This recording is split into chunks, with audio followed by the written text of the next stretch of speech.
कुछ समय पहले हमने एक वीडियो डाला था जो काफ़ी वायरल भी हुआ था, उसके 1000 से ऊपर व्यू थे, जो कि हमारे चैनल के लिए बहुत बड़ी बात थी।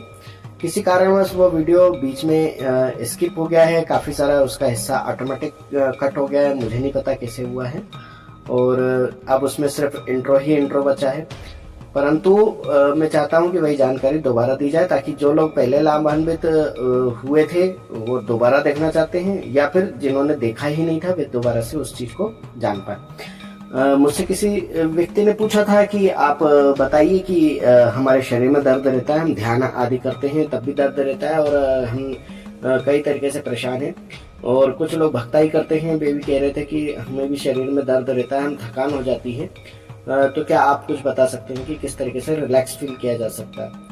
तो उसी के ऊपर आज का वीडियो है, और वही जानकारी और वही उपाय हम फिर से दे रहे हैं।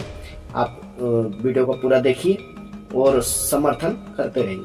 नमोस्तुते महामाये मातंगी मोड़ेश्वरी सर्व कष्ट हरे देवी भक्ति मुक्ति प्रदायिनी धर्मारण्ये स्थिता देवी विद्यारण्ये संस्थिता रक्ष रक्ष महादेवी मोर कुलोधारिणी धर्मारण्ये तीर्थ स्थाने संस्थिता भवतारिणी दुष्ट कर्णाट की धाता श्यामला रूप धारिणी मोर जनहा वंदिता मातंगी मोर कुले कृपा करो सिद्धि बुद्धि प्रदे देवी अष्टादश भुजधारिणी।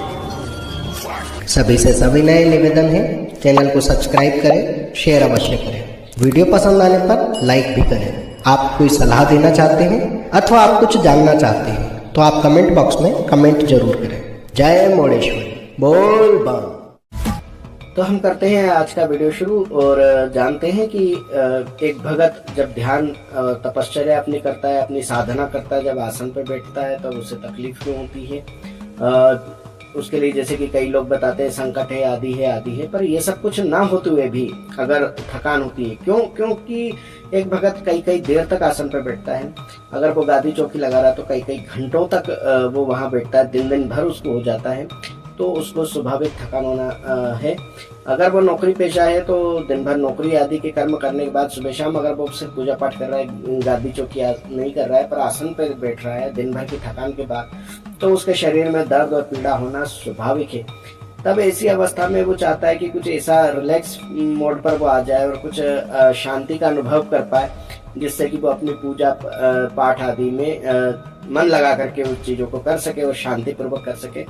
क्योंकि उसका जब अगर मन उचाट रहता है, वो थका हुआ है, उसको बहुत तंद्रा आ रही है, मतलब निद्रा तो नहीं आ रही, तंद्रा आ रही है, तो थकान चढ़ रही है, तब वो उसके मन में ग्लानि भाव आ जाता है कि मैं अपने भगवान की सेवा पूर्ण रूप से नहीं कर पा रहा हूँ, मैं आराधना पूर्ण रूप से नहीं कर पा रहा हूँ। वो अगर ऑफिस में काम कर रहा है या कहीं नौकरी मजदूरी कर रहा है तो वहां भी उसके दिमाग खतरा उसके ऊपर रहता है कि कहीं ऐसा ना हो इस तंद्रा की अवस्था में, निद्रा की अवस्था में उसका जो वर्किंग टाइमिंग है उस पर असर पड़ जाए, उसके ध्यान की क्षमता में असर पड़ जाए कि वो जिस तरीके से काम कर रहा है। यहाँ ध्यान में चूक होगी तो शायद भगवान क्षमा करते हैं, लेकिन वहाँ मशीनों के साथ अगर कोई ध्यान में चूक हो गई तो स्वयं की किसी और की जिंदगी के लिए भी खतरा हो सकता है। वो ऑफिस में है तो उसे अपने अधीनस्थों की और अपने उच्च अधिकारियों की उसको डांट खाने को पड़ सकती है, हो सकता है उसका डिमोशन हो सकता है, उसकी नौकरी ही चली जाए, तो कई प्रकार की उसको चिंता होती है। वो चाहता है कि मैं एक रिलैक्स मोड में अपनी पूजा आराधना कर सकूं। देखिए, सबसे बढ़िया एक उपाय होता है जो सभी भगत जानते हैं, पर जो भगत नहीं है उनके लिए ये उपाय सबसे पहला है कि आप जब भी पूजा पाठ करने बैठते हैं तो आप दीपक के और अपने मध्य में जल का एक पात्र अवश्य भर कर रखें जो स्वयं आपके लिए हो। जैसे कि हम एक मानते हैं कि हमने भगवान के लिए जल का पात्र रखा है कि वो जब भी उनको प्यास लगेगी वे यहाँ बैठ करके पी लेंगे, और उसी प्रकार हमें अपने लिए भी एक जल का पात्र रखना चाहिए अलग से, और ये मानना चाहिए कि इसमें से भी देवता ने उसको पिया है और अब हम पी रहे हैं। उस पर हमें दृष्टिपात भी करना है और मन की धारणा भी अच्छी रखनी है। और जब आप इस जल को पीते हो तब आपके अंदर बहुत अधिक ऊर्जा होती है और आपकी क्षय ऊर्जा पूरा दोबारा से समाहित हो जाती है, संचित हो जाती है। आपकी ऊर्जा का क्षय जितना हुआ होता है वो पुनः उपलब्ध हो जाती है। अब क्या मंत्र जपना है या किस चीज को पढ़ के इसको करना है वो मैं आपको वीडियो के अंत में बताऊंगा। अभी आप इस चीज को अच्छे से समझ लीजिए कि जब भी आप इन सब चीजों परेशानी में घिरते हैं तब आप जिस तरह की समस्या में घिरे होते हैं, उस तरह की समस्याओं के छुटकारे का उपाय या प्रार्थना निवेदन जब आप करते हैं, तब इस जल के पात्र में आपकी दृष्टि होना चाहिए, आपका पूरा ध्यान इस जल में होना चाहिए। दीपक में जिस प्रकार आप ध्यान लगाते हैं, उसी प्रकार दीपक में ध्यान लगाने के पश्चात इस जल पे आपको ध्यान लगाते हुए अपनी प्रार्थना निवेदन करना है। इसको हम कहते हैं ताबीज बना लेना या ताबीज को घोलकर पी जाना, इस तरीके का ही होता है। कुछ लोग भोजपत्र आदि पे यंत्र मंत्र बना करके पानी में घोलते हैं, परंतु जो भगत हैं उनके लिए ये अति उत्तम उपाय होता है, क्योंकि उसके अंदर समस्त शक्तियां निवास करती हैं, उसके अंदर दैविक शक्तियां उसके शरीर में निवास कर रही हैं। तो जब वो जल के अंदर दृष्टिपात कर रहा है तो देवता की दृष्टि उस जल में जा रही है, ये उसे मान लेना चाहिए, उस जल को ताबीज की तरह समझ लेना चाहिए। जब वो आसन से उठता है तब वो देवता नहीं होता, तब वो स्वयं में होता है, क्योंकि अब आसन से उठने के बाद उसका संसार उसके पीछे लग गया है कि मुझे नौकरी पे जाना, मुझे यहाँ जाना, मुझे वहाँ जाना है, मैं यहाँ से आया हूँ, वहाँ से आया हूँ। शादीशुदा है तो गृहस्थ में पत्नी की इच्छाएं पूरी करनी है, पत्नी के लिए वो करना है, बच्चों के लिए करना है, घर के बुजुर्गों के लिए करना है, यानी तो संसार में उलझ जाता है। तब वो स्वयं होता है, क्योंकि उसकी जवाबदारियां उसके ऊपर है। तब ऐसी अवस्था में जब उस जल को वो पीता है, तब देव जब अब उसके शरीर में नहीं है, तब देवताओं की ऊर्जा उसके शरीर में है। और अब वो उस जो दिन भर का उसका स्ट्रेस था, या दिन भर जो उसको ऑफिस में स्ट्रेस होने वाला है, सुबह अथवा शाम दोनों समय वो जब पी रहा है, तो दोनों ही समय में, दोनों ही काल में उसके शरीर में एनर्जी बनी रहेगी। आप लोग देखते हैं ना, बॉर्नवीटा पी रहे हैं लोग, ग्लूकोज पी रहे हैं, या कोई अन्य चीजें पी रहे हैं, प्रोटीन पाउडर ये वो पी रहे हैं, लेकिन कई लोगों को ये चीजें नुकसान भी कर जाती है, क्योंकि उसे पता ही नहीं उसकी बॉडी में क्या चीज कम हो रही है, क्या ज्यादा हो रहा है। तो ऐसी अवस्था में जल जो है, जल आपके सभी आपको मतलब एक तरीके से डिटॉक्स कर देता है, और सबसे उत्तम माना गया है जल। जितने भी जानवर पशु पक्षी, इनको जब घाव चोट आदि लग जाती है, सीधे पानी में जाते हैं, अपना उपचार कर लेते हैं। और मैंने जब ट्रेनिंग लिया था उदयपुर में डॉग्स के लिए, या जितने भी जानवर थे जिनको वुंड्स हो जाते थे, घाव हो जाते थे, तो बताया यही जाता था हमको ये सिखाया गया था वहाँ पे कि आप जितना इसके ऊपर पानी की धार लगाएंगे, शुद्ध साफ पानी की धार लगाएंगे, कोई आपके पास डेटॉल आदि कुछ नहीं है, कोई और चीजें नहीं है, तो भी आप इसको सिर्फ पानी से नहला दें, धुला दें, तो ये शुद्ध हो जाएगा, साफ हो जाएगा, इसके कीड़े नष्ट हो जाएंगे। पानी एक अपने आप में बहुत बड़ी एनर्जी है। पंच तत्वों में जल को इसलिए कहा गया है, इसके बिना हमारा जीवन संभव नहीं है, और ये उपचार की बहुत बड़ी प्रक्रिया में हमारी सहायता करता है।